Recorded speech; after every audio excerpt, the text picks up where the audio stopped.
ने आपसे ये कहा था कि नुपुर शर्मा के मामले में भाजपा की तरफ से वो कोशिश हुई थी और उन्होंने एक लाइव टीवी चैनल पर वो अनाप शनाप बका था और उसका प्रूफ ये है कि भाजपा 12-15 दिन के बाद रिएक्ट करती है जब गल्फ कंट्रीज में इशू बन चुका था। अभी भी ये जो भाजपा के विधायक ने ये जो गंदगी और बकवास बकी है प्रॉफिट मोहम्मद सल्लल्लाहु अलैहि वसल्लम के बारे में, ये बीजेपी के सैंक्शन है, उनको बीजेपी की इजाज़त है, ये बीजेपी की ऑफिशियल पॉलिसी है।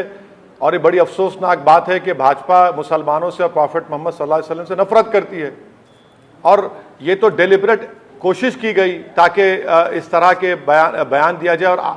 और शहर की आवाम जानती है, चाहे वो किसी मजहब समुदाय के हो, कि रात से कितना तनाव का माहौल था सुबह तक, चाहे वो हमारे पार्टी के लोग हों, शहर के जिम्मेदारान हों।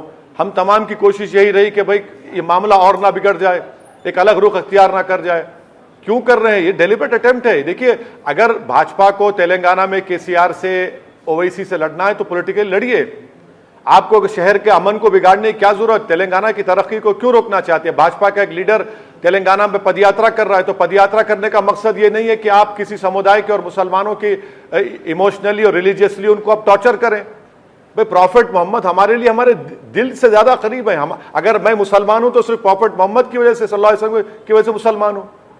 क्यों कर रही है भाजपा ये? हम देश के प्रधानमंत्री से फिर से अपील करेंगे कि वो इस बारे में गौर करें। फिर पूरे विश्व में भारत की बदनामी, अब उनका एक विधायक किस तरह का नाम शनाब बक रहा है। नहीं तो किस तरीके से आपको लग रहा है बीजेपी का समर्थन है असद साहब? क्योंकि जब नुपुर शर्मा ने बयान दिया था तो पार्टी ने एक्शन लिया, पार्टी ने इस बयान से किनारा कर लिया। अब टी राजा के मामले में भी अगर देखा जाए तो गिरफ्तारी उनकी हो गई है, पर आपको लगता है इसके पीछे बीजेपी है तो कैसे? अब इसलिए कि क्योंकि तेलंगाना में बीजेपी की सरकार नहीं है, इसलिए उस विधायक की गिरफ्तारी अमल में आई। दिल्ली में लॉ एंड ऑर्डर भाजपा के पास है, इसलिए नुपुर शर्मा को अरेस्ट भी नहीं किया गया है। यही तो फर्क हम बताना चाह रहे हैं आपको। और दूसरी बात, नुपुर शर्मा ने जो अनाप शनाप बका था एक टीवी चैनल के ऊपर, उसके कितने दिन के बाद भाजपा को ख्याल आया कि भाई इसको नहीं कहना चाहिए था? तो ये तो उनका ऑफिशियल पॉलिसी है, मैं वही तो कह रहा हूं, उनकी ऑफिशियल पॉलिसी भाजपा की है। मगर हम भाजपा को बताना चाह रहे हैं कि देखिए, अगर आप इस तरह से प्रमोट करते जाएंगे तो देश में रेडिकलिज्म बढ़ेगा।